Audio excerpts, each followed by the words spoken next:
completely different flavor profile, or even just a slightly different profile, and just give you a very slight different expression.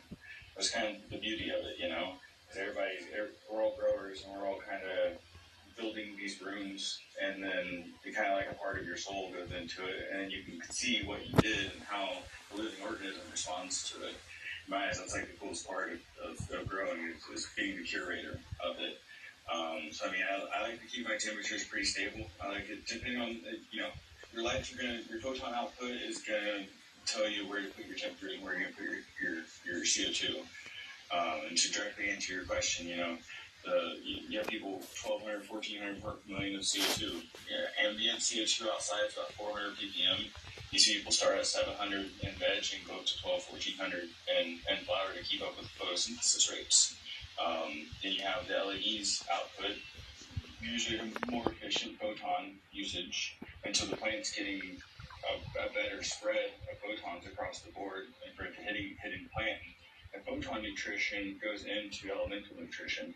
So what you're going to, your LEDs that are going to be pushing the plant to its maximum growth rate is going to require higher temperatures, it's going to require more CO2, and it's going to require more nutrients. Your plants are going to, purple stem on you if you don't keep up with the nutrient load. All the energy is going to be used up taking care of the photons hitting the plant. So, humidity too dry, the plant's going to suffer. Too moist, you're going to grow mold. So I like to stick between the 40 to 60% range as far as humidity goes. All these factor really goes down to the type of cultivar you're growing, the variety, because those are some come from dry areas, some come from very wet tropical areas. And it really depends on what you're growing as far as the type of environment and the type of regimen. It's going to create a better terpene profile. On the other side, you got people using synthetics that are saying, no, the organics break down to the same exact molecule, and then the plant's uptaking it. So there's no difference there. What's your thoughts on that? Can the fertilizer impact terpenes at all? Oh yeah, this is a very deep rabbit hole. Molecules, right? It's like the simplest form, but ratios are important, and the type of molecule is important. And nitrogen is not just nitrogen. So, just generally speaking, when it comes to plant nutrition, your elements that you give the plant are going to be what the plant turns into enzymes that are going to create all these terpenes. So if you have your micronutrient profile, believe it or not, is going to be a very important factor into what the plant creates, because manganese and magnesium are both used in the process to make phenolic compounds, to make terpenes and flavonoids and even active compounds inside the plant. So everything down to the elements that you are using is going to give you a different. It is going to give you a different terpene output, a different flavonoid output, a different even antioxidant output in blueberries. Because all of these elements are what allows the plant to biochemically turn into something. So just 20 macro view, 20,000 feet. Your nutrient profiles that you use are going to have a direct impact on the flavor and the terpenes that the plant is going to create. So when you get down to it, though, so making sure you have the right blend, micronutrient blend to macro blend to secondary element blend, is really important. A lot of times you have these improper proportions of micronutrients, and the answer is more CalMag, because magnesium can supplement to the plant a function that manganese does. So, both of these elements, you have to have things in the proper balance first and foremost.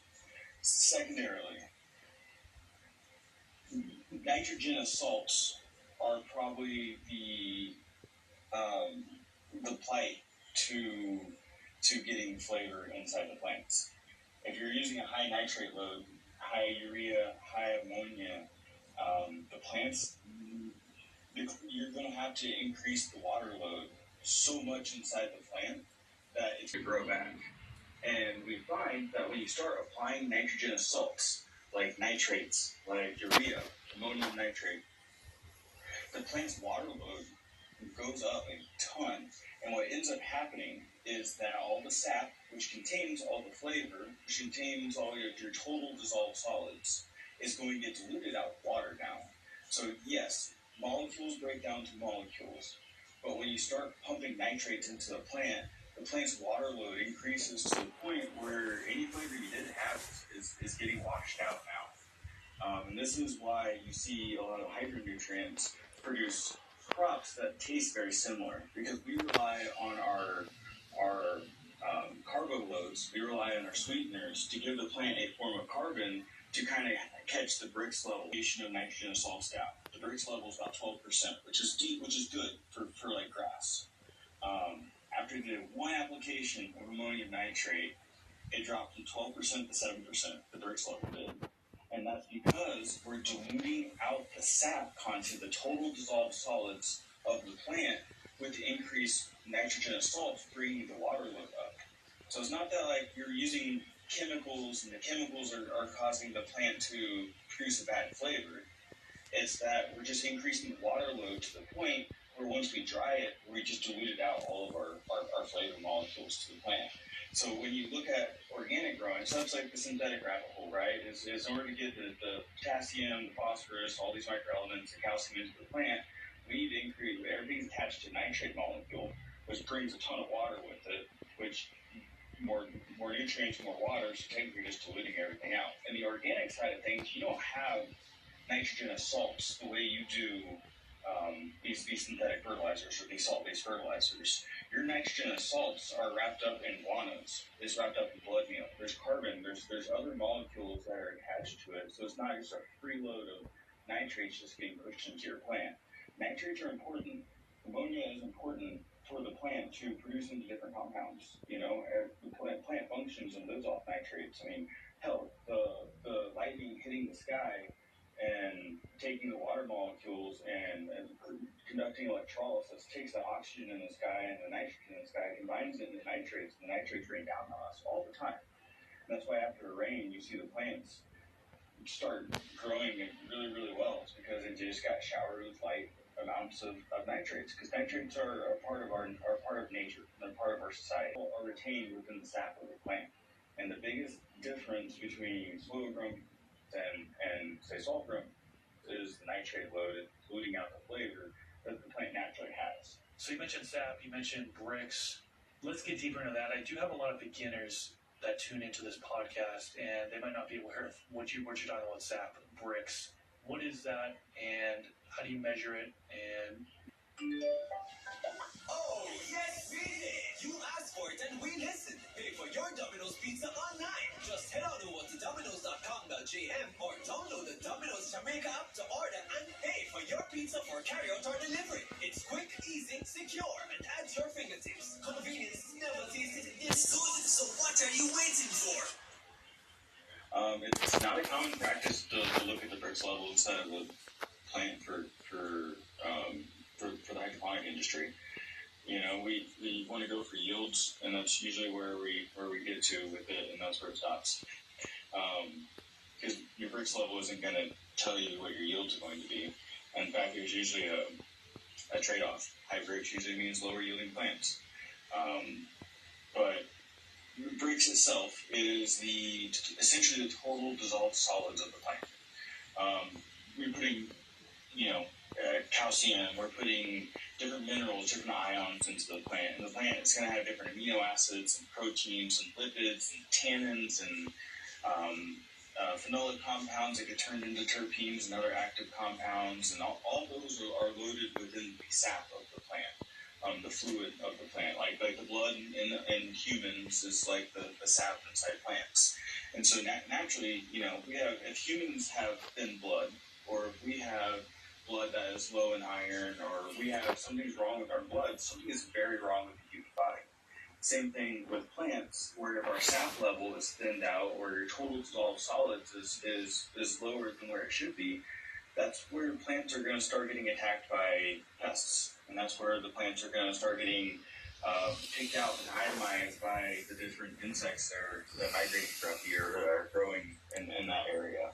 And the Brix level is a Brix test is a test that we use to to see ourselves where the total dissolved solid level is within the plant.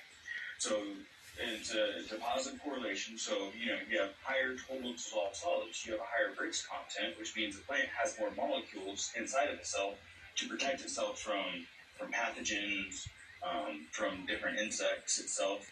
Pests don't prefer the plants with a high Brix level because they have antimicrobials and compounds that are not attractive to the insects itself. So we measure the health of the plant based on the Brix level. Now, we in agriculture, we will use this on grapes to see what the sugar content is, because dissolved sugar inside the sap is one of the we use a Brix test for that. So it's really telling us how many molecules are in the plant at one time. And higher water content means lower nutrient, which means lower the nutrient density inside the plant is at a lower rate. And so that tells us we need to adjust what we're feeding the plant to increase the Brix level. So it's simply put, it's just a measurement that we can just tell the general overall health and dissolved solids within the plant. And so the sap is red, very watery tomatoes. Our Brix test on that is going to be way low. That's mostly water. That's why all tomatoes taste like water now. It's because we grow them with with nitrogenous salts. And when you have a nice organic grown tomato, it's deep red, and it has acidity to it, and it has flavor to it. And grilled tomatoes taste like a fruit, and not like a watery, fleshy, meaty, vegetable. We want to make sure that the plants that we are growing hydroponically in our industry are having a higher Brix content compared to having a higher EC content inside the medium or inside the reservoir. So it's a practice that we don't see a lot of inside the hydroponic industry that we should see a lot more of, because that's ultimately what's going to tell us where the flavor's at the end of the plant's life. Understood. Yeah, I've heard about Brix and how it relates to pests. For example, I've heard that if it's 12% or greater, pests won't attack the plant as it would with a plant with lower Brix levels. I didn't know Brix actually also relates to the terpene content in the plant, so that's super interesting. I know you need a Brix refractometer in order to actually do the measurements. You can get that online. I think Amazon, you get a cheap one for like $20, or you get a digital one for, I think it's like $150-ish. Those digital ones are really cool, actually. Do you think all people should be having one of those and testing the plants? I think it's a great tool to have. And as a grower, we should have every tool we can. We should have pH probes that go into our soil that tell us the pH of our soil. We should have EC probes. You should have pH meters for water. We should have every tool we can possibly have. I prefer the digital ones for refractometers, especially when it comes to plant matter, and not fruit or vegetables.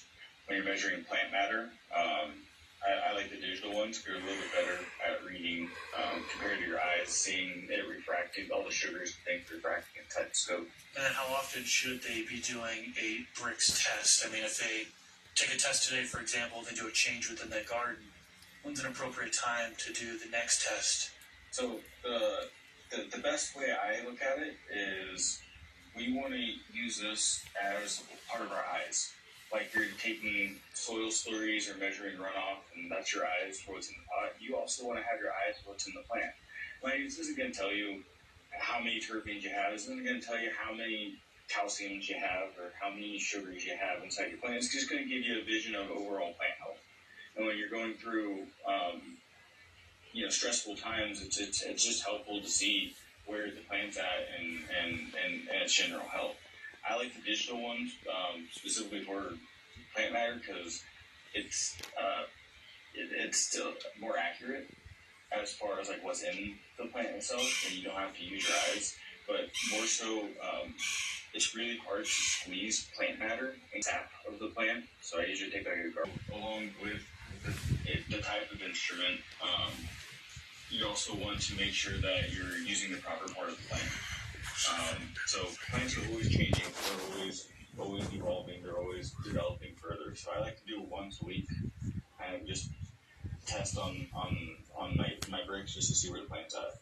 And I can usually see a deficiency before it happens by measuring the Brix, just because the plant will start to utilize its reserves and it'll start to, it'll tell you kind of get a quick tip before the plant, starts to show speckling or a plant starts to show yellowing leaves. But, once a week works. Once every other week also works. Just the plant changes so fast, so often that you just want to have just a frequent. It takes 2 seconds. You can take a leaf or take a petiole, which is probably the better place to take the sample from. And then press it and get a drop or 2 out and let the reading tell you where you're at. Okay, that's pretty straightforward.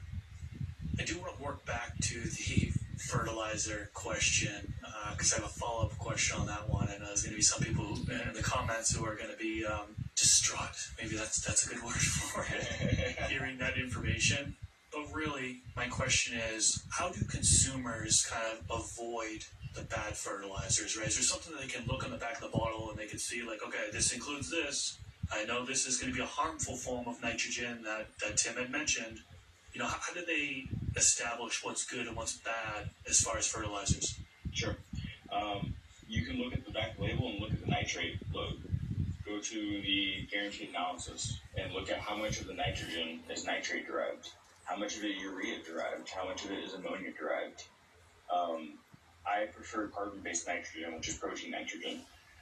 You do need a source of nitrates. Usually it's in your soil, like what you amend it with. So you don't need to add nitrates on top. But the best way, if you're looking at bottled fertilizer, is look at your nitrate load.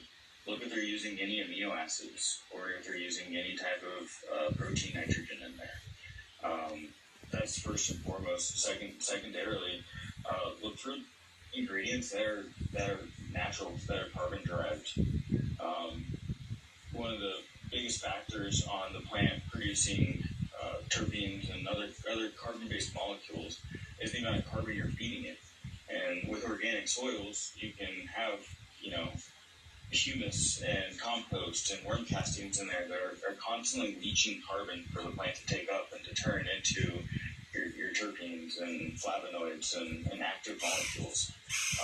So, make sure, the biggest thing is making sure you're not just using salts, making sure there's some type of carbon form in there. If you see everything derived from nitrate, phosphates, EDTA micronutrients, you're going to have a high water load getting into your plant. I wouldn't call it bad fertilizers per se. I would mostly just put them in a specific category. They're conventional fertilizers, and they're going to do what conventional products do, which is create a high biomass but a low bricks content, which means you're going to yield really well. It's all going to taste like cardboard. It's all going to taste like water. You're like growing tomatoes in soil compared to growing tomatoes hydroponically with some of these bad fertilizers. Your tomatoes grown hydroponically with these salt blends are going to come out very bland in flavor. That's why we see bad tomatoes everywhere now, because they're all grown with salts. And that's why you grow a tomato with organic soil, with amendments, with carbon-based nutrients. You're going to have the acidity increase. You're going to have all the antioxidants increase. You're going to have all the active molecules inside any of the fruits and vegetables are going to go off the chart by using ingredients that are more carbon-based. So if you see rock phosphate, right? A lot of times these rock phosphates are good because they slowly leach phosphorus into the soil, which allows the microorganisms to start feeding on the rock phosphate, and the microorganisms will start exuding all these different carbon-based molecules. If we just use salts to grow plants, the plant doesn't have any carbon to use to convert into terpenes. So your terpene synthesis, your pathway goes from monoterpenes all the way over to sesquiterpenes, small to large terpene molecules. The plant only has a certain amount of carbon. It's going to make it into small, lightweight molecules, and you're not going to have the spectrum that a plant with a carbon load is going to be able to create. So, long story short is tend to tailor away from nitrate-based fertilizer systems. So if you're looking at the back of the label, just go with the low nitrate profile. Usually that means you're going to be top dressing. Usually that means you're going to be using protein-based nitrogen. But it's important to start making that change now compared to continue producing the same crop with the same flavor as everybody else and not be satisfied. So, I mean, nitrates are good for producing biomass. Nitrates are not good for producing bricks content. Like I said, we saw, so the end of that Mississippi State study that I mentioned before, did 3 applications of urea ammonium yield almost doubled compared to the control. So it really is it's what you're going for, right?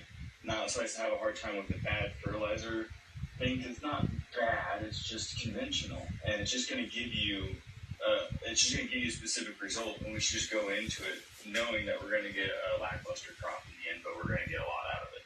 Understood. And man, you made me think, because I did learn a little bit about terpenes in school. I went to Utah State University, just their online program for their cultivation certificates under Dr. Bruce Bugby, and 15 carbon building block, right? And you just mentioned those. What I learned is that, what you just said, is that these fertilizer programs are building just 5 carbon, they're mostly going to build a 5 carbon building block, right? Those are more volatile. So you're more likely to lose those than the 10 or the 15 carbon block terpenes. Now, I don't have all of them memorized which ones are which, what's limonene, what's myrcene, and so on and so forth, but you're just going to be thinking a little bit, if the fertilizer, if the sulfate fertilizer that you're using is causing the plant to create more 5 carbon building block terpenes, well then you're more chance of losing them, particularly in like drying, curing, storing, and stuff like that. I'm still consuming medicine from a year ago that I've had cured up, and that's just because our carbon-based nutrients give massive amounts of very, very small forms of carbon that the plant can use to turn into those 15 carbon building blocks for the terpenes or for the flavonoids. And mind you, it will go from those small terpenes to the large terpenes, and that's the same pathway all the way through. Then it goes to flavonoids, and then it goes to more complex esters, and it's this daisy chain effect. And if the plant is deficient on carbon, the plant is only going to use whatever carbon it can to create small molecules and not give you the shelf life like some of these other molecules, like these longer 15 carbon chain molecules can. And I think that really goes to show what nutrients can really do in the production of terpenes. There's another study out there showing the relationship between magnesium and manganese, and how the plant produced more developed, more longer chain terpenes with just the addition of magnesium to the manganese. And it kind of goes to show that whatever the biochemical process making all of these terpenes and flavonoids inside the plant, it really does depend on the nutrient content that the plant has. What's the balance of micronutrients, the secondary elements? How much carbon content does the plant have to take up and to use as precursors? So it really comes down to, I think, the what you're giving the plant for it to be able to create in the end. Are you giving it nitrates that are going to be really good for biomass creation, but it's not going to give the plant very much as far as terpene synthesis or flavonoid or any of these other active molecule antioxidant compounds in blueberries, I think there's a specific consortium of microbes that impact the flavor of certain terpenes being produced. All their enzymes, carbon-based. All of their organic acids, carbon-based. Acetic acid, acetobacter bacteria. Acetic acid is extremely important as a simple acid for the plant to turn into all of its biological molecules. Carboxylic acids are what the plants will release from the root system to go find elements, and once these carboxylic acids or root exudates match up with these elements, it sends a flag saying, hey, I'm one of yours, the plant can take it up at that point. Bacteria and fungi even break down molecules, consume them, wrap them into carbon, and excrete them out into a carbon-based molecule. So that's really why all these microorganisms throughout the world, indigenously inside the soil and the ones we're using, will have an impact on the flavor produced inside the crop. I can't remember who did it, but there was a study. I'll have to find it, I'll send it to you. It's a really cool study on grapes. And they're making wines out of, I think it's in Chile, and they're making wines out of 2 different soil compounds, two or three different regions of soil. What they ended up doing is taking these regions of soil, growing a crop in it with the microbes that are thriving, and they took the same soil and they nuked it. They completely killed any consortia and they made a sterile soil out of it. The Brix level in the grapes, when they measure the sugar content, it was like half the sugar content the normal grapes were. In fact, they had way less tannins. They had way less. The whole spectrum of molecules completely changed within the grape plant, all because they sterilized the soil. So I would even go into saying that, like, the soil profile itself is really important. So like grapes grown in France is different than grapes grown in Chile, and Chile grapes are different than the ones in Italy.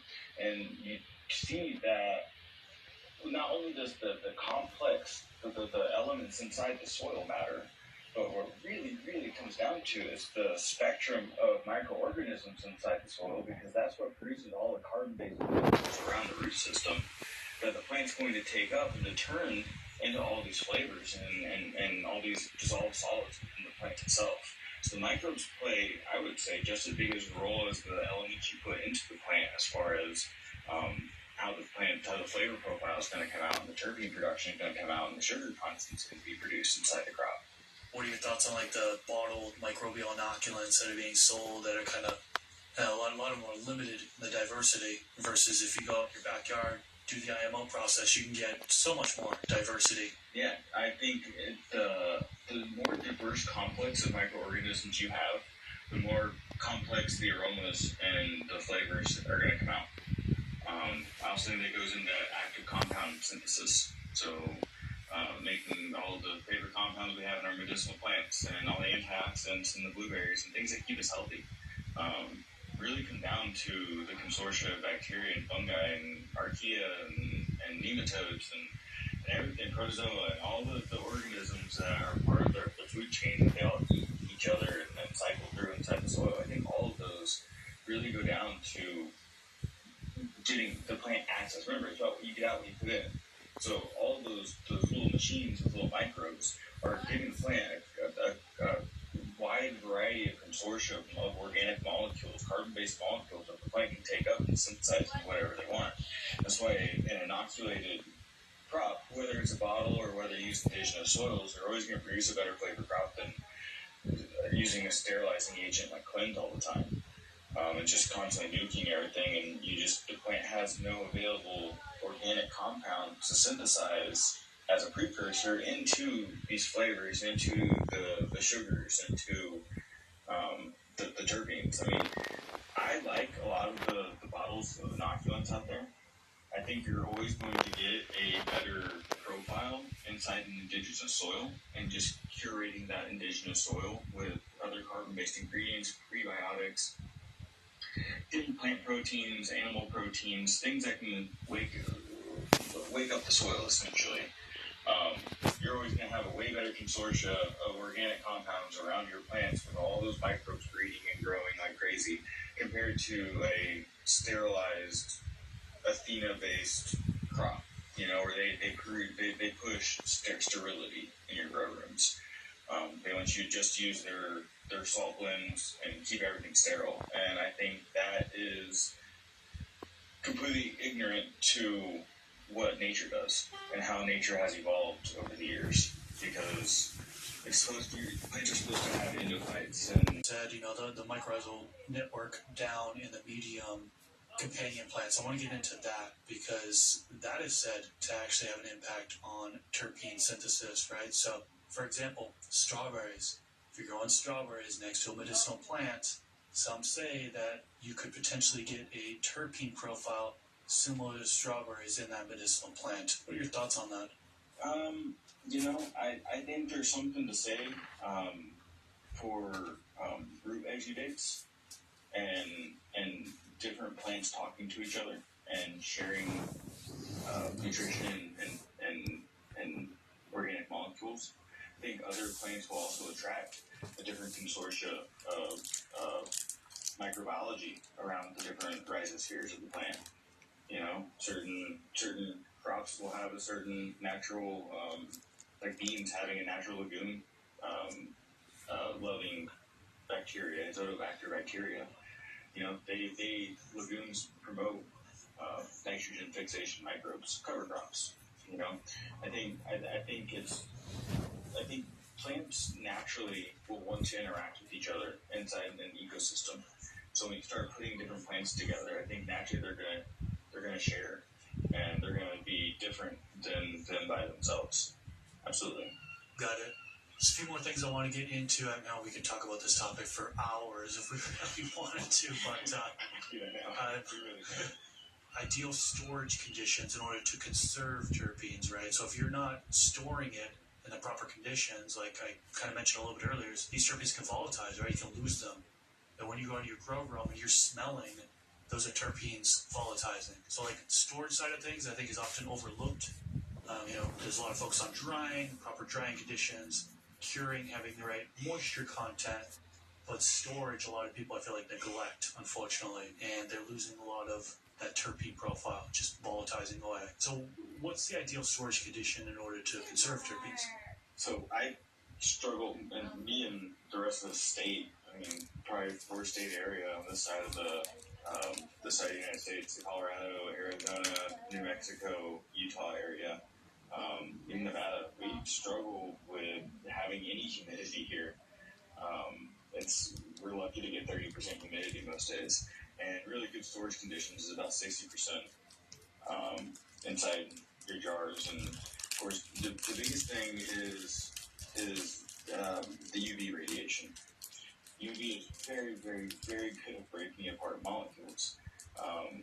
So usually clear jars stuck out in the sunlight are going to volatilize terpenes way faster than anything else, way faster than heat, way faster than ambient arid environments. I think a lot of it, what you need to do is keep it in a cool, dark place, and keep it as once you cure it or once you dry it to a certain extent, making sure that it stays in a sealed container. No plastic. Plastic leaches so bad, and because plastic is petro-based molecules, it's carbon-based molecules, all these terpenes are going to evaporate and purge through the plastic. So plastic is your enemy. Use glass. I like amber glass personally, and I like to keep my stuff in a drawer or like in a tote, and just keep them in a cool, dry spot. Pretty straightforward. All right, so let's wrap things up. Tell us, how can the listeners find you, and what do you have upcoming in the future? Oh, man, lots of good stuff. You can find us through our Discord. If you guys have a profile, you can come out to our Discord and come chat with us there. We have a lot of really good literature that's based on, that our products are based on. I post all our literature there. We have a really good community. We have giveaways there. We have a discount code for our Discord users. Generally just a place where we can all talk to each other. We're very active on Instagram, so you can go to @cul.tur.ed on Instagram. You can come find us and talk to us and see all the cool things we're up to. We've been doing a lot of product videos, how-tos, showing people how these powders dissolve in the water. Our YouTube also, youtube.com/poultrybiologics. We're putting a bunch of good product videos and a bunch of just general frequently asked questions on there, so everybody has a source for all of our videos and all of our science and just documented stuff that we're trying to get out there for everybody to kind of learn and understand. Awesome. Well, if you're tuning in on YouTube, I'll definitely have a link to his YouTube channel down in the description section below of this video. If you enjoyed this video, click that thumbs up button. Also, subscribe to the channel if you haven't already. Every single weekend, I'm releasing a new Garden Talk podcast episode. I'd love for you to tune into future episodes. Tim, we might have to do a part 3. We have to. Let's do it. There's more we could have got into for sure. I actually know that there were some questions left on the previous episode. Maybe in the next episode we can go over some of those. And then I guess if you guys have any questions tuning into this, leave those questions in the comment section on the YouTube video. And I'll go through that. And hey, maybe next time around it's just kind of like a Q&A type thing where we're just firing off a bunch of scientific-based questions at you, because your knowledge when it comes to the science is very deep. And I'm glad that you sat here today and we were able to get some of that out of you. Yeah, no, I appreciate you having me on. I really enjoy our conversations and all the feedback I get. Who's your digital champion? What about the bank that gives you best-in-class digital banking in the Caribbean? Like First Insights. With First Insights, you have the power to review your transactions and monitor your spending, all so you can meet your financial goals. And how convenient is it to send money to other local CIBC First Caribbean clients with just a phone number, QR code, or email address? That's First Pay. Nobody gives you best-in-class digital banking like your digital champions. CIBC First Carib. Welcome to the Garden Talk podcast, where we interview growers from all over the world, both beginners and experts, seeking to learn more about what they know about gardening and how they do things in their garden. What's up, everybody? If you that don't know me, my name is Chris, aka Mr. Grow It, and you're tuned into the Garden Talk podcast. This is episode number 104. In this episode, I interview Jeremy Silva. He is the owner of Builder Soil, and he's actually been on the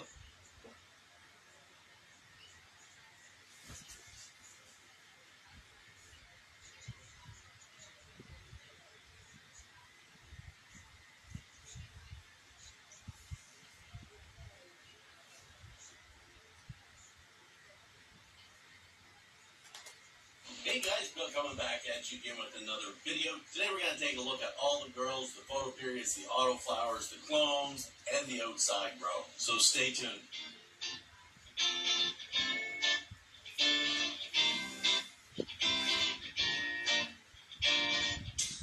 Okay guys, so it's been a couple of weeks since we've seen the photo periods, the Sunshine Sherbert, the Star Killers, and also the autoflower Super Lemon Haze. So first off, let's take a look at the photo periods. Okay guys, so here we are in the 8x8 Mars Hydro 10. Photo periods doing well. Now these are just a little over 6 weeks now in flower, and they're doing pretty good. We have the two Sunset Sherberts, this one and this one, and this one over here is a Star Killer as well as this one. Now, anybody that's been following along knows that there was also a Star Killer here. It's not in here anymore, and we're going to find out here in a little bit why. Now, first off, I want to just take a look at these. They got a couple of weeks left. They're doing pretty good, starting to get some pretty decent sized buds. I know these are very dense buds, and they got a couple of weeks left just to bulk up and get some diameter to them. But they're looking pretty good, nice and frosty. And overall, they should yield pretty decent. Now, one thing I do want to do today is I want to take a couple of these. Now, we have these spread right out really nice. As they grow, the ties loosen up a little bit, and they tend to kind of bunch back up together a little bit. So what I want to do is I'm going to take this one out. She's bunched up pretty good. I want to take it out. She's got all the LST ties on her from when we trained her in veg. And I want to just pull out the branches just a little bit more. Just open that up for the last couple of weeks and just let that light down in there a little bit more. So I'll do that up here quickly. I'll set you up on the tripod and we'll get to that, and then we'll check out all the other plants. Okay guys, so here she is. Not super tall, but we got some pretty long colas on here, so that's good. Now what we're going to do is we're just going to start just pull these out a little bit. We're going to use the existing pipe cleaners here. We're just going to loosen them off, bring them up on the stalk a little bit, and we're not going to bring them down a whole lot, just a little bit, just enough to make a few more gaps. See, now we have a gap down in here, and we'll do the same thing with these. And we'll just go quickly through the plant and just open her up a little bit for the last couple of weeks. So, nothing fancy here.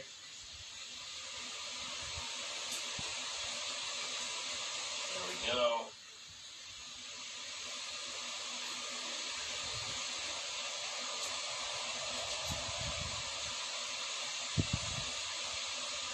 Here a little ways.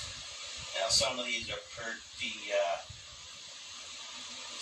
pretty firm. They're not going to move too much. So we're just going to pull out the ones that we can. Stuff on on the sock a little bit.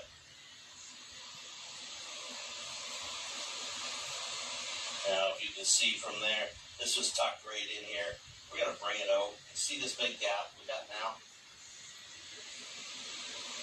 There. Just tighten your back up.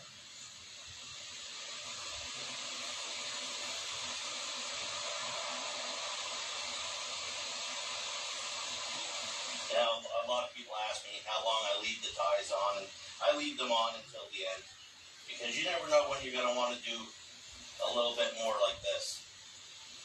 Hi.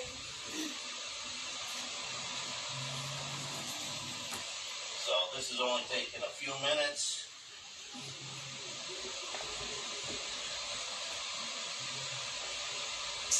But any of the little buds down below the canopy there that are not getting much light, this will just give them that little extra boost.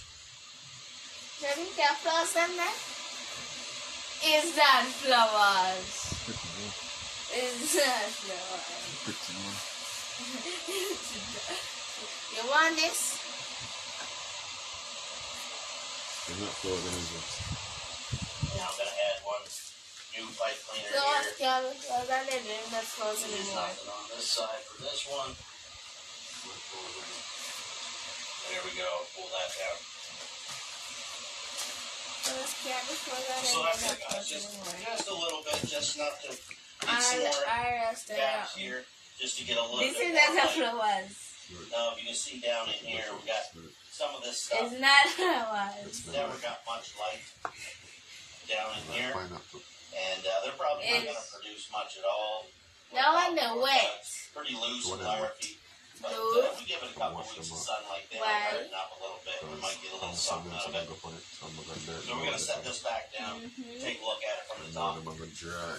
Okay, so there she is. You can see here what we've done. Just fold it open a little bit. What We got else? a few more passageways for the light and the air movement. So I'll probably go around and open them all up just a little bit like that. Just to get as much as You know that one there? Now 2 weeks. And like you see, that only Another took one about there? 4 minutes. That one And there? just that 4 The one minutes there? should help, you know, Macaroni. give us a couple more grams. or Oh, whatever. that one there. So I'll take it. The big one with the Now we white got hat. this one here, another star killer. That one I just Wow. was a star killer. Empty This is bucket. another star killer. By This themselves. one definitely a different phenotype, grew much taller. That's them for 2 And we weeks. got bigger buds here. And Oh, And she yeah. had a couple of weeks, but I think she's You going are to produce crazy. quite well. Now again, pretty solid nugs already. So by the time those calyxes swell up, they should give some pretty decent sized buds on here. So what happened to this one here? Let's go see if we can find her. Oh, we found her. Now what is she doing outdoors? Well, we had some issues with this one. Now, I'm not sure what caused this, whether I did leave the light on one night by mistake, my little work light there. I didn't think that would really have much of an effect on it, but this was the closest one to that, so it possibly could be that. It could be genetics. This was a seed that Yes, I know. somebody had given me, and the other one seemed to be doing fine. But let's take a closer look here. Now, it rained today, Yes, too. traumatic chick. Let's see here. No to movies. Can you see anything wrong with this picture? Right in the very center of the screen. You can see that. That's a nanner. Over here on the side, there's another nanner. Let's check out down here. Look at this. Another nanner. Look on the side here. A bunch of nanners. Now, they look like little bunches of bananas, Here. which is why we call them Now, nanners. what in there? But Smell. the whole plant is just covered. There's a couple more there. And then we got there's another one there. Pretty much almost all these buds. There's more there. All these buds are covered in little nanners. So I decided to bring it outdoors. Now that it's only got another week and a half or so to go.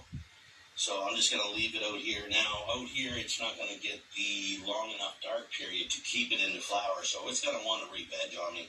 So, I mean, I could just cut it right down now, take the loss. But I'm going to leave it. I'm going to leave it till I start to see some re-veg on it. Hopefully, by then, the buds will finish up a little bit more. and then I'll cut it down and just use it for butter or oil or something like that. So see if we can kind of salvage something out of it, because she was a beautiful plant, but these things happen. Now, hopefully it didn't pollinate any of the other plants in the other tent. There's a possibility it did, but when we're looking at the nanners here, these little nanners, what they'll do is they'll split open and they'll have a little bit of pollen in them, and they'll kind of just drop a little pollen and pollinate mostly what's in the immediate area. Now, whereas when you get the pollen sacs, they tend to open up and they have lots of pollen in them. So hopefully this one just kind of pollinated itself a little bit, and that was it. So that's what we're kind of hoping for. But we'll definitely keep an eye on the other ones. I don't see any more hermaphroditing in the other ones, but we'll see at the end whether we have any seeds or not. Hopefully not. Now, while we're out here, why don't we check on the Freak Show and the Blue Cheese Autoflowers. Okay, guys, there is the Freak Show. Now, she's doing great. I'm going to see if I can find a screenshot from last week's video for comparison. But she's grown actually quite a bit. She was barely out to the sides, and she was not near that tall. All that top growth there from right around here up, that's all new. And she's grown all the way around. She's going to be a pretty big bushy plant, I believe. So she's doing really good. Now, if we look at the Blue Cheese Autoflowers, here they are here. We just had a bit of a rain, and it's pretty dreary out here today. But man, they've grown. They've doubled their size, at least in height. So they're doing really fantastic as well. Now, I noticed this pot here is settled a little bit, so we're going to get some more soil and we're going to top all these up. We'll do that on the next fine day. But, yeah, the stalk on these guys is quite thick. There's my finger. There's the stalk. Now, that's grown quite a bit since we put it out in the last week. Pretty amazed at the rate of growth just since I put them out. And we've had some sunny days and we've had a lot of cloudy days, but man, they seem to be loving it. So let's go in. We have one more blue cheese inside that I'm growing in the tent. Let's go check that out and compare it. They're the same strain. I can't say it's the same phenotype because they're all from seed, but it's just interesting to see the different structure of the one inside compared to these ones now that they've been outside and they've been stretching up like crazy. So let's go check out that one in the 3x3. Okay, guys, this is the Blue Cheese Autoflower that we left inside. Now, she's grown quite a bit too, but she's not near the height as the ones outdoors. But she seems to be bushier. And if I'm not mistaken, it looks like these are bunching up pretty good here. I would not be surprised to see, yep. Take a look at that. Right in the center of the screen, we have hairs. So she's entering into a pre-flower stage. And so what I'm going to do with this one, I'm not going to do too much training because I want to kind of keep it like outside. I'm not going to train the outside ones either that much. I may pop off a few leaves here and there. That's what I'm going to do in here. Now, outdoors they have the sun, which kind of moves around. In here, it doesn't. So I'm going to just take off just a few of these bigger leaves here, just to kind of open up some of the bottom bud sites there.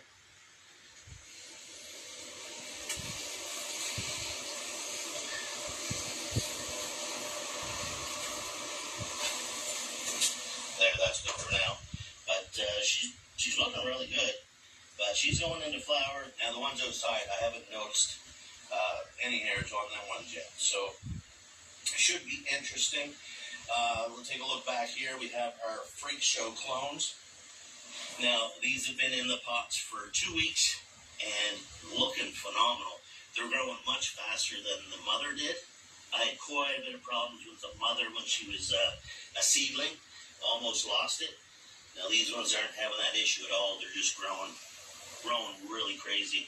Now we have 2 of these in the 3-gallon pots, 2 in the 7-gallon pot. Right now, not that it makes any difference at all at this stage, but This one here is the biggest one in the 3 gallon. The second biggest one is probably the other 3 gallon.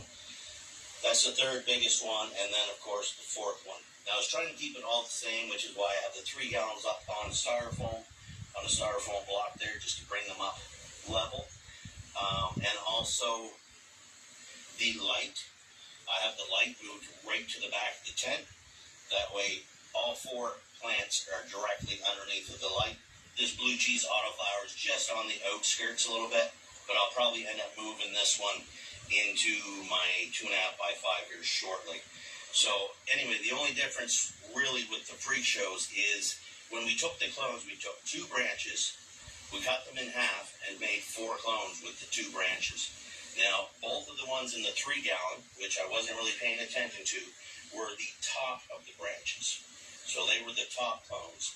Now the ones in the 7 gallon pots, they were the bottom parts of the branches that we had cut in half. So as far as I know, as far as I can remember, that's the only 2 differences. But they're still so young yet. It's hard to say what's going to happen, which one's going to be the biggest, and either way, they're all doing fantastic. Look at the structure on that, the leaf structure, just nuts. And there's some pretty big leaves there already for just a 2-week-old clone. So yeah, I'm really curious to see how they're going to turn out in the end, and we're definitely going to have to move them to a bigger tent for sure. Okay, guys, last but not least, let's check out the Autoflower Super Lemon Haze. Okay, guys, we have our guard dog here. She's protecting the Super Lemon Haze Autoflowers. Now, these ones we had started with the photo periods, thinking that these were supposed to be photo periods. But I believe I mixed my seeds up and I grabbed the autoflowers instead, which we found out when they flipped on their own. Now, we have 2 totally different structures here. We have this one here. This one is about a week older. A week longer into flower because it flipped about a week early, and now these are sativa dominant. They probably got a couple of weeks left. At least this one has a couple of weeks left, and the other one may have 3 weeks left. But they're doing really well. I think they're going to finish up pretty good. Now the buds aren't not as dense as the other ones in the 8x8, the photo periods. My God, the smell on this thing though, the terpenes on this is amazing. It's all I can smell in the room. But I think we've got a couple more weeks left to go. That's 2 more weeks for it to bulk up, and it'll be interesting to see how this one goes and how it produces. But pretty decent sized plant, guys. Nothing wrong with that for an autoflower. Now we come over to this one. Now this one, you can see there's just tons of tops here. Obviously much smaller tops. Now this one, what I had done, which it's almost hard to tell now what, but half this I had cleaned out a bunch of those small leaves to get more airflow and light down in there to compare it with the other half of the plant. Because I believe this is the side that I had cleaned out. I'm pretty sure it is. And this side here, this is just still full. I wanted to kind of leave it so that we can kind of take a look at down below when we harvest it, how much larvae we're going to get from one side compared to the other. Now, I might have to come in here and redo the half that I had already done and take out a few more of those leaves in there to kind of open it back up because it's completely sealed itself off again. Either way, I mean, she's a beautiful plant. The leaf to bud ratio, not the greatest. It's going to be a pain to trim for sure. But, I mean, still decent sized plant. Not as tall as her sister there. But she's got a ton of smaller colas. But even these are, you know, they're not bad colas. And this one's got probably three, maybe 3.5 weeks to go on this one. So she definitely got some filling out to do. Yeah, I still think she's going to do pretty good. Now, these are both growing under the Mars Hydro SP3000. Great light. I use this light all the time. I don't think I've ever put it away since I got the light. It's always been over something. and she does a fantastic job. She does really well in a 2x4. This tent is a little bit bigger. It's 2.5 by 5, and she fills this out pretty good as well. Now I do have a little bit of space on either side since we moved the freak show out from the middle, but she's doing a really good job at this size tent. Okay, guys, so we took a look at everything. I'm really impressed with the outside grow so far this year. The freak show is taking off like crazy. The blue cheese autoflowers, they're really stepping up. Man, they've doubled in height since I put them out there. That's it for this one, guys. Be sure to come back next week. Things are going to start finishing up in here soon. We got another couple of weeks here in the 8x8. We've got a couple of weeks on the Super Lemon Haze on one of them, and probably 3.5, and probably 3.5 in the other one. So we're going to have to start considering dropping some more seeds soon. So be sure to check back next week and see what's going on at that point. All right, guys, thanks for watching. Like, share, subscribe, leave a comment down below, and we'll see you on the next one. Happy growing.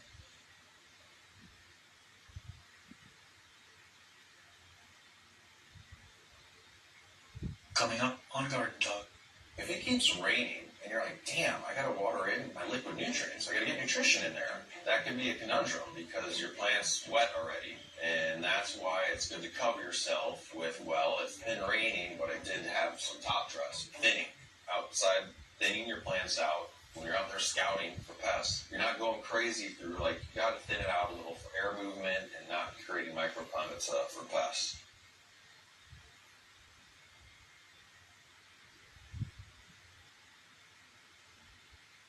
We're in Southern California, focusing on what we're calling like a hybrid house. My mom was diagnosed with triple-negative breast cancer. I'm okay. We're in Southern California, focusing on what we're calling like a hybrid house. My mom was diagnosed with triple-negative breast cancer. I'm okay. I got to source some clean product for my mom. Now it's kind of like that light bulb moment. Then I couldn't actually find any clean flour. We started growing it ourselves in a 2-car garage. 10,000 feet in altitude on average, where this plant evolved, there's a lot of UV there. There's certain aspects of it that are going to be like the future of growing.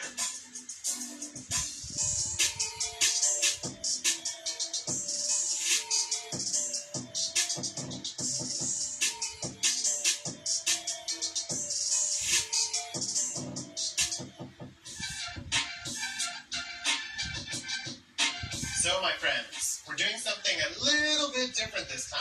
We're visiting 2 facilities in one episode. We're in SoCal, and we're going to visit an indoor hybrid facility, which has aspects of a greenhouse and a full greenhouse. And we're going to go see how they cultivate high-quality cannabis in one of the most mature cannabis markets in the world. Let's go inside and meet Dr. Rob.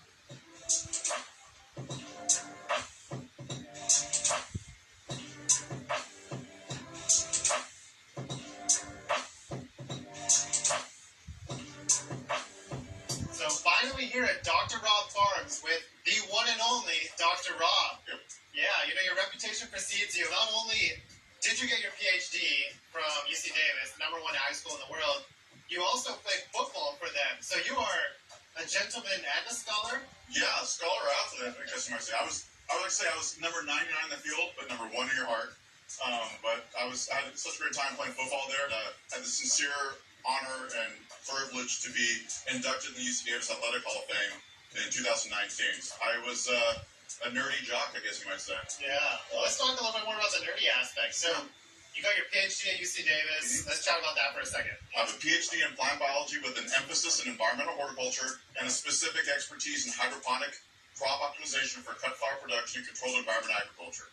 Got it. Yeah. Boom, mouthful. Let's chat about your career, your path, your life has brought you to where Dr. Rob is today. Yeah, absolutely. So, when I was working on my PhD research, my dissertation, we always had cultivators walking into our greenhouses and asking questions. We're doing cutting-edge hydroponics research, and people would come in, start asking questions. We started answering them and said, hey, would you like us to come out to your farm? And they'd be like, oh, no, please don't come to my farm. Oddly enough, I have not heard this since, but when we would ask them what type of crop they're growing, they would always say French basil, which I've never heard cannabis called French basil. But back then, I always kind of knew that there's a possibility that cannabis could be my future.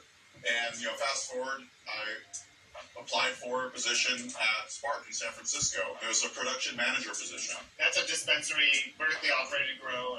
Absolutely. I received a call the next day saying that, hey, we think you're a bit overqualified for a production manager position, so we've created a production director position. Fast forward a little bit more, I remember receiving a phone call from my mom that was in the dry cure space at Spark at the time. My mom gave me a call to inform me that she was diagnosed with triple negative breast cancer.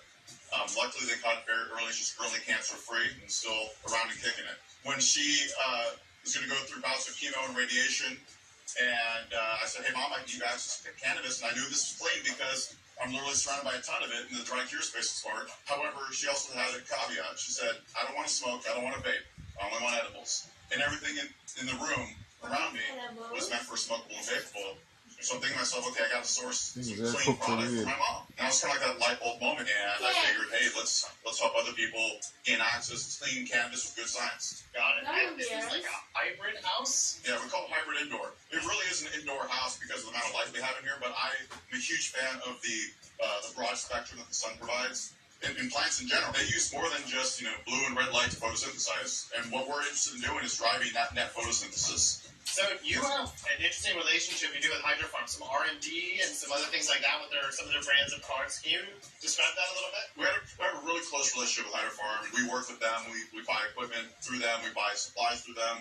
And we do it through all our growth as we expand out. But also at the same time, we just started a relationship with them where we're doing research development. Just validating that type of research and introducing that to the Hydrofarm team and then distributing through their monstrous channels some of this technology to help you out to be more efficient, do it at a lower cost, and to be able to compete with the overall market. And one of those perfect examples is the ag gas system. This is a group that does carbonation or CO2 injection, and CO2 being one of the limiting factors for net photosynthesis. Most people will just flood the room with CO2, but what ag gas does is it trickles and does microbursts of CO2 around the plant canopy. But the most important thing is they use artificial intelligence to know when to turn it off so you're not wasting it. And this house uses about 20% of the CO2 that we normally would be using in a house of this size if we were just to flood the space. And so what's intriguing about what ag gas has done too is they did a study on tomatoes, field-grown tomatoes, where they used this technology on open field-grown tomatoes, which is mind-blowing that, you'd think like, okay, well, the breeze is going to knock that CO2 out. Is that going to have any effect? They saw an increase of yield of 127%. But we've also done this type of research with ag gas on cannabis. And so there's a farm up in Ukiah that grows under hoop houses. They saw a 50% increase in yield during the summertime. People are fighting for like 5% increases. Yeah. So when you get the double digits, that's just no-brainer. It's mind-blowing. I do think that some type of greenhouse or hybrid house is probably the future of cannabis production. Yeah. And that's what we're trying to do in this episode, to show off the fact that you can basically have an indoor environmental control with the benefits of the sun, and maybe also cutting down some costs that would be associated with electricity, some of the HVAC associated with that, 100%. and a few more things. And you guys are at the cutting edge of that.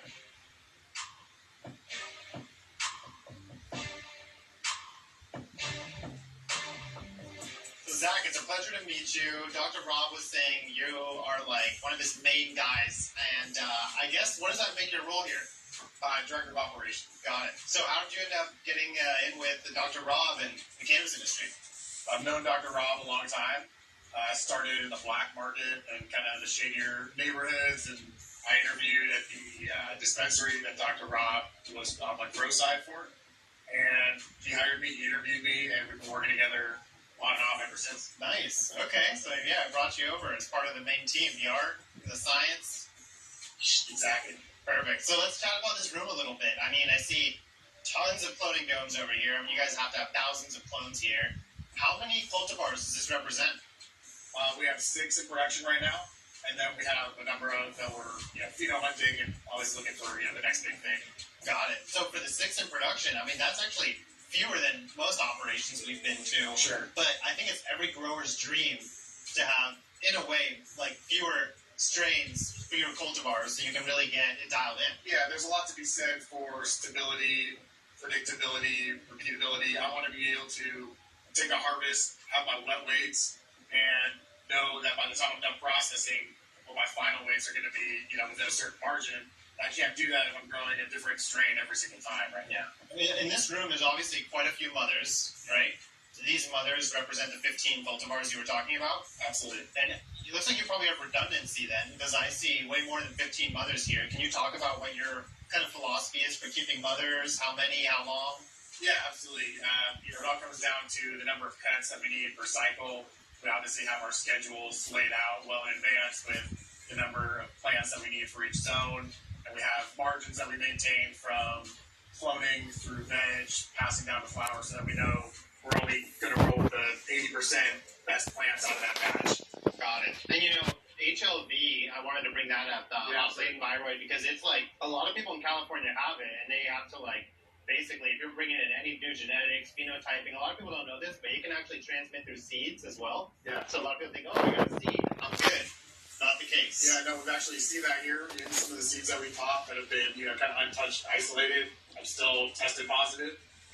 So we kind of moved to some more aggressive protocols. We brought in-house testing equipment. So before every round of cutting, every week essentially, we're running tests on the bombs that we know we're going to be cutting. And then we test all the way through veg as well, just to be able to backtrack if anything should test positive. This is actually the only fully indoor room in this facility, really, right? Yeah, exactly. Like I said, this room was retrofitted. And it makes sense for the bombs to be in a more controlled environment, and then our veg and our flower are both sun supported. Yeah, the hybrid sun supported. I like that. Yeah. Sun for the assist. Hey, this is Zach with Dr. Rob Farms, and we're doing a cultivar review on Bulbers. Bulbers is a cultivar that we acquired from the legacy market. We do that for two reasons. We're always looking for new genetics, but we wanted something, that really stood out on its own merits. It's a really nice, deep purple to it. The finished product, the bag appeal is through the roof. If we were looking to grow based solely on yield, it might not make the cut. It takes a lot more a dedicated approach to really get the juice for the squeeze, as it were. But it's got a nice little kind of more sour fruit notes to it versus your kind of more sweeter, grapey notes that you find on a lot of strains today. It's anywhere from 30 to 35% when we test it. It's indica dominant, but it is well balanced. It doesn't really, lock you onto the couch or anything like that. I find it to be pretty cerebral. Thanks for joining us. Once again, I've been Zach with Dr. Rob Farms. Enjoy the rest of the episode.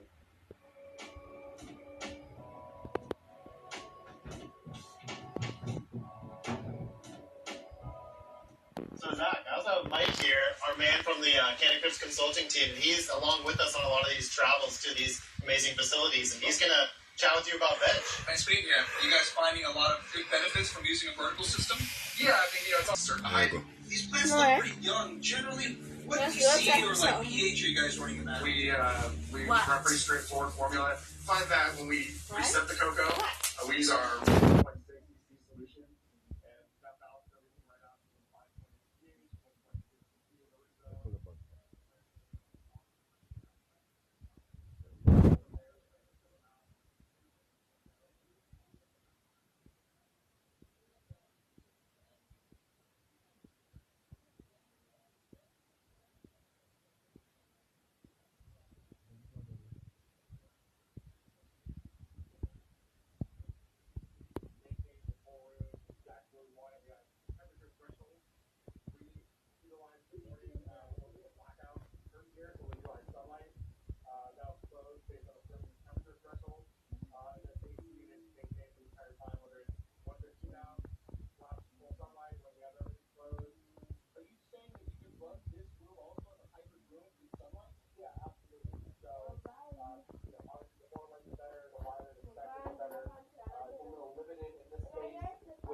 broad spectrum is fantastic for the plants. And so when you see like the photobio LEDs here, we've been really impressed with it. We did a validation study on it. They yield great. They have a very low shadow profile, so we still get that light coming through from the sun. But one thing that's nice about this too, it has that broad spectrum that we're looking for. You know, I like to call it grower-centric style of production. We're really gearing these lights towards high intensity, so we get that daily light interval that we need. What's actually kind of nice about these two, they're daisy chained, and so the installation costs are actually cheaper. Photobio, that's the first time we've ever seen that happen. It's my understanding that we're actually the first facility that could do this, and so we're lucky to take advantage of that savings. What's great about these lights too is that broad spectrum, and you know, you can see that the light penetration throughout the canopies is pretty extensive. Since we've installed these photobios, the light penetration is ridiculous how much light we get towards the bottom. What's nice about that too is now we're actually using less labor to lower branch. We're removing fewer branches on the bottom now because their light penetration is so deep that these flowers are grade A flowers. It's leaning towards more grade A flowers. Got it. And I mean, you know, we were chatting earlier about UV, and the funny thing is, like, you know, if you've been on the cannabis forums for like the last 2 decades, there's so many people about talking like UV's good. I know UV's not that good. How much UV? You know, what is UV doing to the plants? Increasing resin production. You've been able to see what UV does on an academic level as well as an anecdotal level. So can we chat about the science that you've heard about with UV on cannabis? Absolutely. So 10,000 feet in altitude on average versus this plant bulbs, there's a lot of UV there. So cannabis can suffer from DNA damage just like we do. However, we have an enzyme called photolyase that can fix the DNA damage almost immediately. It's not a coincidence that THC absorbs UV, and so the plant evolved a way of sensing UV, and it then thus increased the overall cannabinoid content because of that. Well, UV, cannabis. Yes. Glad I heard it from you. Okay. What EC do you bring them into flower at? And then how does that change over the cycle of like 8 to 10 weeks that they're out here? Yeah, for sure. You know, when we first bring them in, the EC can be anywhere from like 0.75 deciliters per meter to around 1.1. And then we will gradually bring them up. Eventually, around week 3 or so, we're kind of start to push them towards the limit, towards the 2 to 2.5 range. So we fertigate. We do drip irrigation fertigation in our coconut core here. And so it's kind of like we're doing microdosing of fertilizer every time we irrigate. Because you're hand-delivering water, because you're hand-delivering nutrients to the plants are not going out exploring the root zone. It's all about carbon allocation. Where's carbon being allocated? We want that carbon being allocated to the flowers, to the THC production, to the cannabinoid production, the terpene production, to the yield. If the plant is investing its carbon in exploring the root zone, you have less available for the shoots. So if we can efficiently maintain the root zone as small as possible, we'll get the higher yields up top. Let's chat environment a little bit. Yeah. This is a good, spacious area. I mean, you guys are still using, it looks like these rolling benches here. And I think it's a natural choice when you go for a purpose-built facility like this. Can you speak to how you guys modeled it out? Yeah, absolutely. So, you know, we want to use these IG rolling benches. One primary reason is horticulture is a real estate game. Yep. And so these are like apartment complexes. And if we don't have a plan on it, that means we have no tenants in that apartment. And this is the paying customer. This is going to pay the bills, essentially. What we want to do is make sure that we maximize the space. This just maximizes the amount of surface area that can be under the lights underneath the canopy. What's great about these, I can barely touch them and they can move. There's a lot of biomass on this table. And so it's very easy to move them. We've got little dials on the end. It's, you know, you can do it with one finger if you really wanted to. Dr. Rob, thanks for the knowledge drops. I appreciate it. Thank you so much for letting us through your facility. My sincere pleasure. Yeah. I appreciate y'all coming. Absolutely. Thank you. I'm Dr. Rob from Dr. Rob Farms, here to give you today's pro tip. And that is, how do we get cannabis to be a little bit more purple? Well, I'm going to talk about the science behind why plants turn purple and how we can get our cannabis plants to form more purple flowers. Now, when it comes down to it, everything is ultimately driven by genetics. So the purpling of cannabis is very similar to us humans tanning. When it really comes down to it, it's 2 environmental factors that we need to pay attention to, and that's light intensity, and temperature. And it's all driven around how photosynthesis works. So photosynthesis has 2 stages that we like to talk about: the light stages and the dark stages. Now the light stages, it takes the light energy from the sun or our supplemental lighting, and it takes that energy, that light energy, and converts it into chemical energy. That is the light reactions. The dark reactions is basically taking the CO2 out of the atmosphere and attaching it to a sugar. But what's most important is that the light reactions are completely independent of temperature, whereas the dark reactions are extremely dependent on temperature. The light reactions is actually quite oxidative to the plant and can cause damage to the plant. And so in order to shut off that energy, he usually relies on the dark reactions to take that energy away, and we can take that CO2 out of the atmosphere and turn it into a sugar. But if that dark reaction is slowing down and that energy is still coming in on that light reactions, we have to find another way to prevent the plant from destroying those photosystems. And so what the plant does is it starts to produce a pigment, much like we would produce when we tan, the melanin, but they produce a compound or a class of compounds called anthocyanins. The reason why blueberries are blue is anthocyanins. This is how the plant protects itself from too much light, and it gives that response that we love to the purple of the plant. And on top of that, anthocyanins are very strong antioxidants, so there is some health benefit to it. It does have an important flavor. I've heard a lot of people talking about purple flowers have a great flavor, but that's not the case. It's not part of flavor, but it does provide some antioxidant power, and it also looks very, very pretty. That's your first tip today from Doc Rob.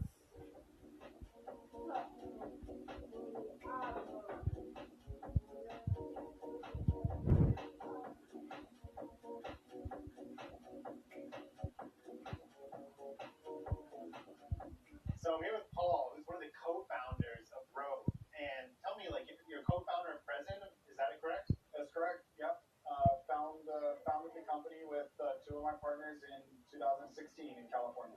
Got it. And like, you guys are one of the biggest brands. I know it seems like it's a vape cartridge, but then you're also expanding into other product lines. Absolutely, yeah. We do vape. We've done vape since 2016. It's our flagship product. That's what we're known for. But we also do infused pre-rolls. We have flour coming out of this facility, and we have a drink also called Drink Vial.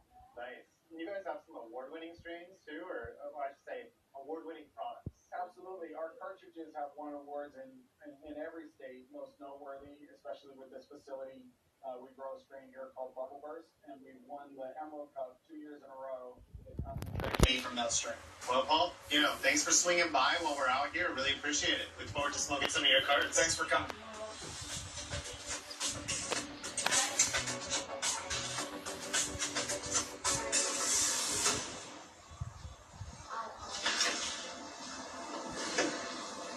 See the cannabis videographers. After a long day of filming cola after cola, of dank-ass nugs, cannabis sativa, and cannabis indica. If you're quiet and perceptive, you'll see them listless, lethargic, after taking nug-porn shots for hours. Completely sober. I know about that. I can't lie. Yet,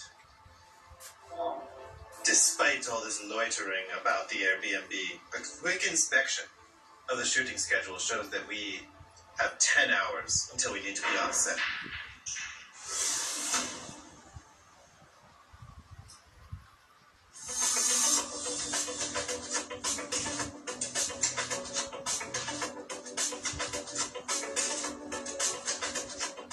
Kyle, thank you for allowing us to come to Palomar Craft Cannabis, which, is a really interesting operation because we're in Southern California focusing on what we're calling like a hybrid house, and that's what this is, right? Yeah, so one of the taglines we came up with is a clear top indoor. Like, this place is actually licensed as an indoor facility because the state of California made the determination it's too high tech to be considered a greenhouse. So they made us relicense ourselves as an indoor a couple of years ago. So let's chat about how Palomar Craft Cannabis came to be. Like, what is the origin story of this? So I got in the cannabis industry over 10 years ago after I was in an accident. So I used to own a distillery in LA, and I was making a batch of potato vodka, and my still blew up. So I was burned really badly on my chest and stomach with second and third degree burns, and cannabis really helped me to heal my burns. Like, I made a salve out of some trim and the cocoa butter and silver nitrate, and I became an advocate of the plant because there's really some very powerful medical values the plant can offer. But then I couldn't actually find any clean flower for medicinal purposes, so we started growing it ourselves in a two-car garage. And that's kind of like the prototype of what Palomar turned into today. Products like, Roots Original, which is organic soil, and then Heavy 16. Those products really help to make us really successful at scale to make our consistency, perfect. Got it. And you guys are, generationally agricultural, your family. Yeah, that's where our name comes from. So my grandpa was Palomar Farms, my dad was Palomar Nursery, and we're Palomar Craft Cannabis. So my family's been growing this valley since the 60s and 70s. Over the last 6 years of running and operating the facility, we've been really focused on data and analytics, using real data from your cultivation facility to actually make data-driven decisions instead of just kind of holding your finger in the air and just making a guess. Out of this company, we spun out a software company called Palomar Data Systems that allow us to track all the operational and financial metrics. And we've actually just gotten acquired by a chain of dispensary called Highways Cannabis Company. So, that's a lot of cool stuff that's happening for us right now. That said, why don't we jump into the facility? Sure.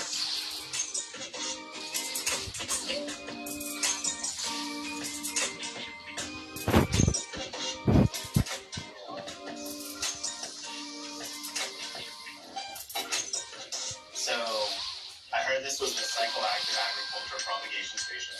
It is now. Yeah. You have this facility, you have more cultivars, more strains, that's more complexity, but some people like to go that direction because the market loves diversity. Yeah. But cultivators sometimes want to do fewer cultivars so that they can make it like a monocrop. What's your guys' philosophy here? For us, variety is always king. Now that we actually are aligned with the chain of dispensaries, we always have to have constantly new strains in development just to keep our customers engaged. So we're always pheno hunting, working with breeders, working with other nurseries to produce new genetics into the Palomar system. Got it. How many are we talking about right now? 32. In production? Mm-hmm. Yeah. Yeah, we have about 3,200 cuttings in this room right here in our propagation room. What about with the moms? How many moms do you keep per cultivar, and how long do you keep those moms for? So the moms per cultivar, anywhere from 2 up to 15. So we'll keep 40 moms for one round of cutting. And for us, we do things a little differently here because we're always focused on quality and consistency. We actually only keep our mother plants for about 6 weeks. And after the 6-week time when they veg out nice and big, we'll cut them and strip them bare, and then we'll just kill that plant itself. Got it. So when you're cutting them, it's you don't take clones from mother more than once. You literally just take once, and you'll take as many clones as you can. Yeah, one and done. One and done. And so the 6-week you mentioned, is that from when they start veg, they're 6 weeks old? Right. So it's like a 6-week veg plant. Pretty much, yeah. Nice and big. We get about 50 to 70 cuts per plant. So that's enough to fill this room. That will actually eventually fill a room for one of the bays outside.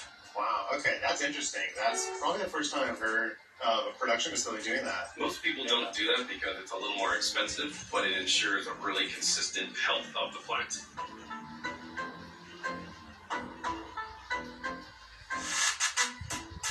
My name's Kyle with Palomar Craft Cannabis Center in San Diego. And we're going to talk about Animal Tree, one of the strains that we grow here for our strain review. Animal Tree is one of our newest award-winning strains here at Palomar. It's a cross of lemon tree crossed with animal mints, and one of our favorite strains to grow right now. We just won a couple awards for it at the San Diego Farmers Cup, where we won Best Smokability and Best Flavor. And this one's a great strain, testing well above 30% THC for us on a consistent basis. And Animal Tree is a really nice hybrid, gives you a good body high, but still keeps you really aware. My favorite thing about the Animal Tree is the really lemon-forward aroma to it. It's got a really good taste of sour lemons, and when you exhale, it's got almost this minty expression to it. And it just gives me a really relaxing body high. So that's why we've had a lot of success with that strain. Grows really well in our system, and all of our customers really like it.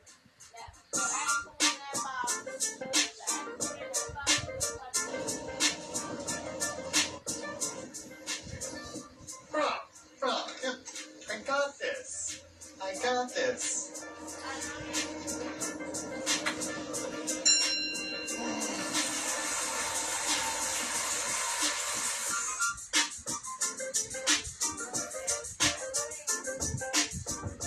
So Kyle, from Spear Top Indoor, let's talk about process, because I think I'm pretty interested in how you guys run it. So plants come out of prop, they go into veg. Yep. Walk me through it step by step. So we take a rooted cutting that comes out of our propagation room that goes into a 1-gallon pot of green light from Aurora Innovations. So it's a really nice organic soil with high drainage, and the root mass just gets really set in there quick. So we'll veg that for 2 weeks, and we'll do a top halfway through that cycle, and then we'll actually take those 1 gallons and can them up into a 5-gallon container of Roots Original. which is another organic soil from Aurora that we use. How strong in EC or ppm? We keep it pretty low, just because we're using Roots Original, like for our soil base. Roots is like, it's a living soil, it's got a lot of really good microbes in it, and it's got a little bit of a charge of already organic fertilizer in it.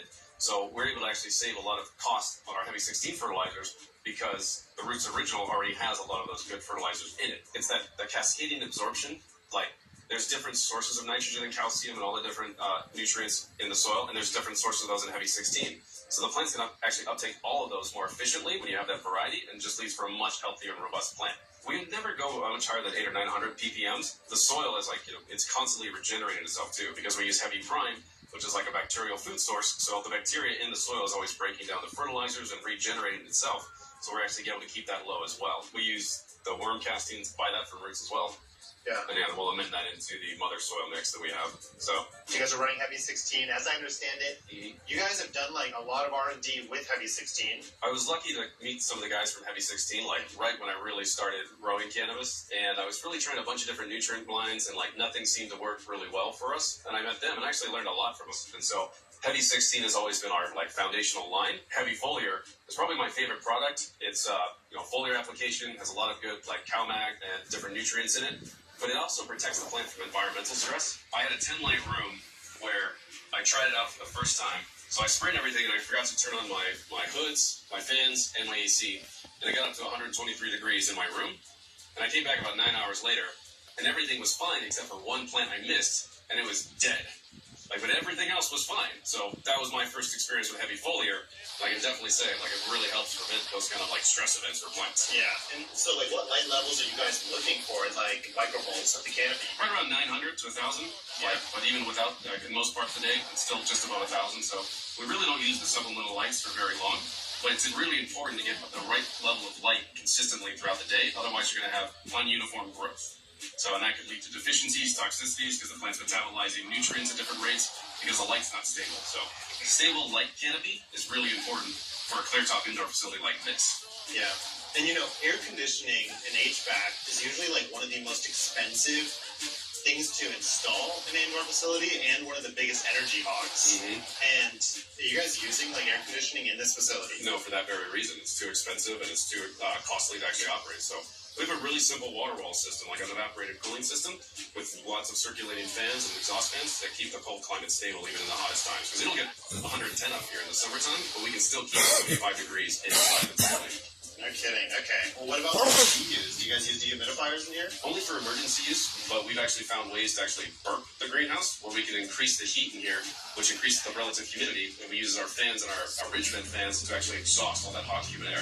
So we can still keep our humidity about 55% without the use of DUs. We're so interested in the clear top indoor, and that's why we're focusing in this area of California, because we do think there's certain aspects of it that are going to be the future of growing. Mm-hmm. And if you don't mind telling me, what did this facility cost compared to an indoor facility? About $450 a square foot to build. Ours place was about $150 a square foot to build.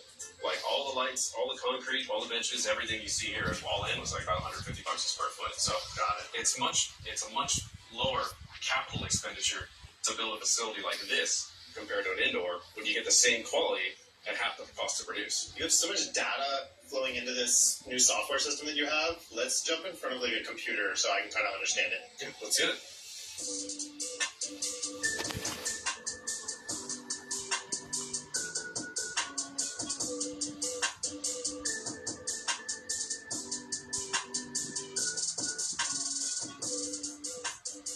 So this is Palomar Data Systems and our heads-up display. So you can see over here on the left-hand side, you've got all of your rooms, what stage of the life cycle they're in, and then this is your schedule over here. And this is actually one of the coolest features of the Palomar Data System, is our dynamic scheduling feature. Earlier, we were also chatting about, honestly, just leaf tissue testing, getting some of the data and analytics into the system. How does that manifest? So we work with a company called Arden Plant Labs, and we do about tissue tests every about 10 to 14 days. So we can come in here and look at all the tests we've done, or 30 days, 60 days, 90 days, and then really query the data. Another great way too, within processing, so these are some of our prototype dashboard that are coming up, but we have trimmer optimization. Right, so what we found over the years is every trimmer has their own style of kung fu when it comes to trimming up the plants. So in this, all we're really documenting is how fast each person is trimming up. Sure. So let's say we're trimming up Gary Payton and Frosted Cherry Cookie. And we have all of these trimmers in the seat today. So it's going to actually take a year's worth of data from them trimming here, and it'll show you who's the fastest trimmer, who's the slower, and you can actually see like how they compare in the different strains. So this is pretty much like the reason why we were able to get cat full positive so relatively quickly, because we had access to this kind of data. Carlos, software is awesome. I'm gonna get a beta license from you because you already promised to give me one. So no take backsies. Okay. You got it. Yeah, I think we're meeting up with Kristen up next. Huh? Yep. Let's do it. Cool.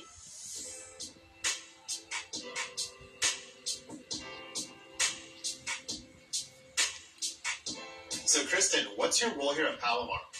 I am the creative designer for Palomar Craft Cannabis. I do all the marketing and iconography for the brand and develop the mission statement for each strain to carry to the consumer.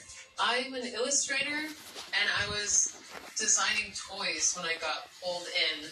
I was actually designing girls' toys and dolls, which you can see translates to the logos and the icons. When I started designing the icons for Palomar, it was over 4 years ago, and there was really no reference. When you looked up a strain like ChemD, there was nothing to go off. It was just how I felt. So I created this full menu library, and now when you go online, there are a lot of visual descriptions, icons from other packaging, but I really feel like I was one of the first to give this flavor a look. What is the mission behind the way that you see branding for Palomar? For every strain has their icon that is descriptive, and you really only get like 2 to 3 seconds with people in a store, and you want to catch their eye.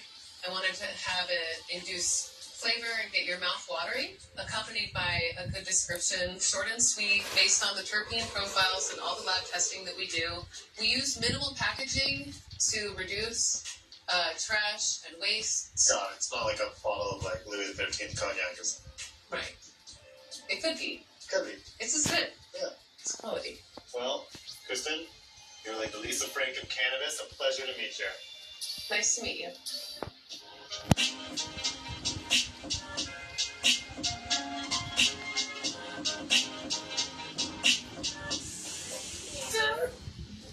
Yeah.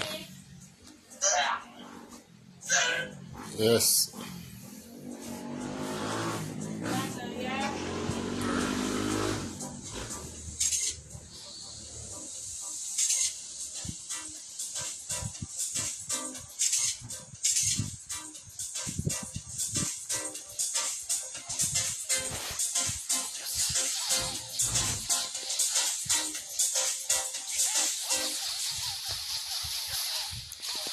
Oh shit, now I know where I went wrong.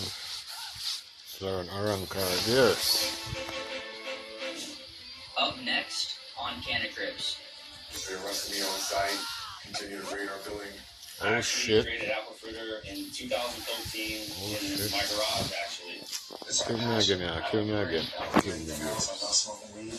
To me, I call our weed. Nutrient.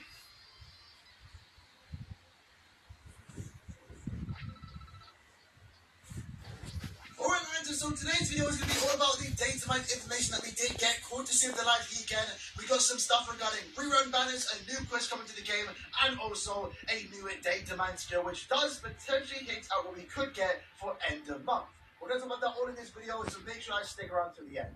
So the first thing's kind of cool. We have a new quest coming to the game, Path to Power. It's a quest that you do 5 times per day, and with that, as titled here, you're going to get loads of droplets and also elixir potions.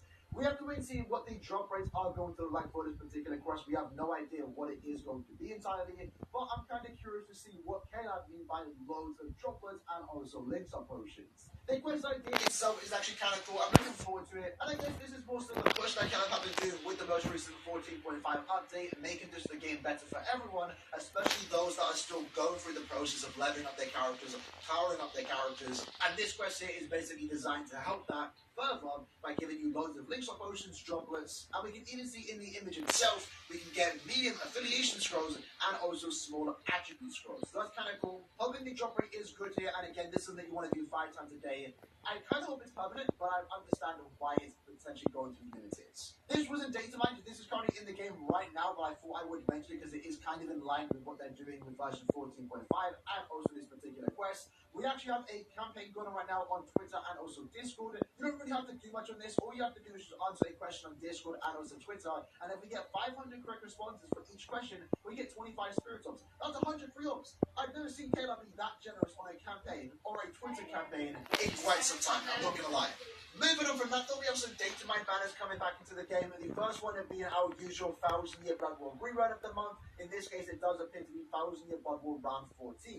In terms of the schedule, this one would have been last month's rerun, but they brought back 1,000-year Blood War round 15 a tad bit earlier. So in this case, the 1,000-year Blood War rerun banner of the month for April does appear to be round 14. And as always, we can see Cal keeping up position here with the first multi being free. We have no idea what the fillers are going to be. I'm not expecting anything crazy. It's just going to be 1,000-year Blood War characters, but it would be kind of cool to see round 4 here, especially because they did receive their resurrections last month, and I know people are still wanting to get their hands on those characters outside of buying them from the character pack.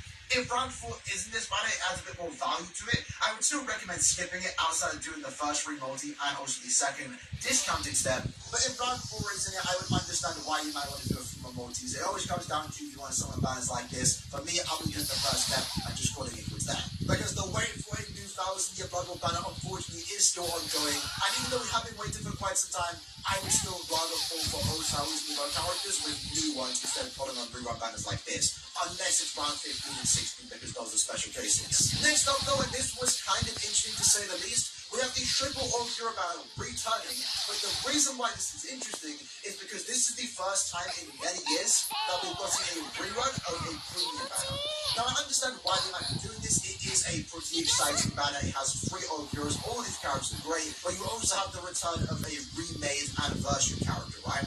But for the most part, when it comes to premium banners, they never get reruns like this. They will get their main banner, they'll get their individuals, and then the next time we see them, they'll be first in different banners, adding more value to those particular banners. In this case, I don't mind this getting a rerun. I'm kind of hoping it doesn't get a rerun after that, so next time we do see any of these old heroes, let's say in a few months from now, hopefully it will be in a banner as fillers, and that will therefore add more value to those particular banners. Because one of the main reasons why I don't mind us getting all these premium characters, especially good end of month ones like these 3, is because in the future it adds more value to the banners as they can be fillers, right? But either way, in this case it does appear that these 3 characters are coming back again once more. I'm probably going to do the discount. That's what I have been doing as of late on most of these banners. There's been a lot of good banners, so I've been just testing myself, testing my luck, doing the discount. If I get lucky, that's great. If I don't, we do one, I'm spending 350 orbs. But I'm looking like these discounted sets are starting to add up quite a bit. I've been doing literally discounts on almost every banner at this point. I do want to get my hands on the Mind Okura though, because I do need a new Mind Linksaw character.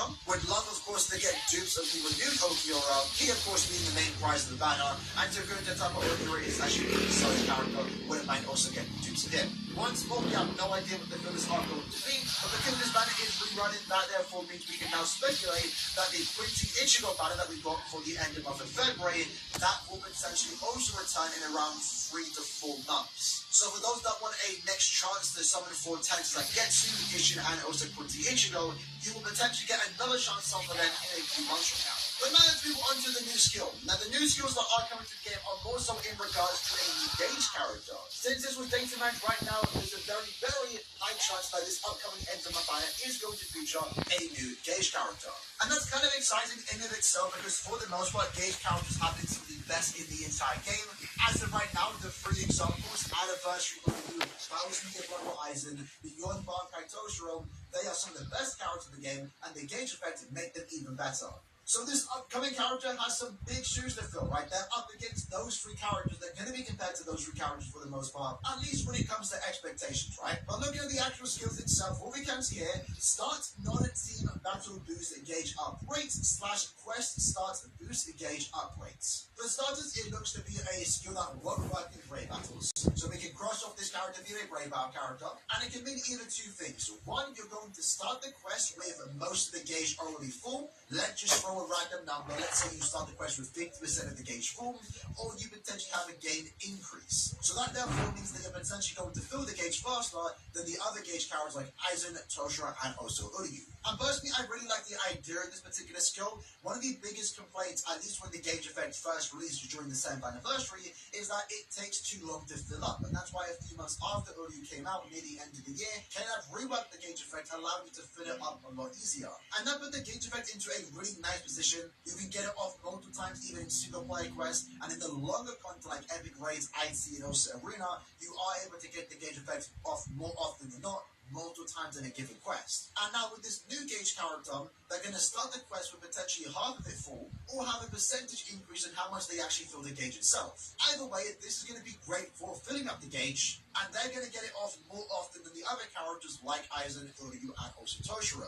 And this is important because when they do complete the gauge, we can potentially see what they are going to get. In this case, as you can see here, gauge open, parameter up. So as of right now, it looks like when you do fill the gauge up, you are going to get an increased chance to inflict status when the gauge is active. This is actually quite cool, but it definitely does leave more to be desired for the most part. We have to see how this one does play out. It's actually very similar in design to something like Bankai Rukia, for example, where when you transform into your Bankai state, for the first 10 seconds, you have an increased chance to inflict status elements, but in her case, it's to any enemy. It's not just the technique enemies. We have seen as of late, a lot of characters get it nowadays when you get the increased chance to inflict status elements, but it's only to one type of enemy. Which, to be fair, isn't even a drawback. A lot of times when you are playing someone like a power character, for example, you're up against technique enemies. Very rarely do you go against enemies of different types, right? So, Yo, 40 million in 40 days. Did you say it's giving you the chance to win? Just like you get a 70 grand higher by a single beyond active postpaid plan or switch to Digicel. Visit digicelJamaica.com or the My Digital app for more info.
Bye.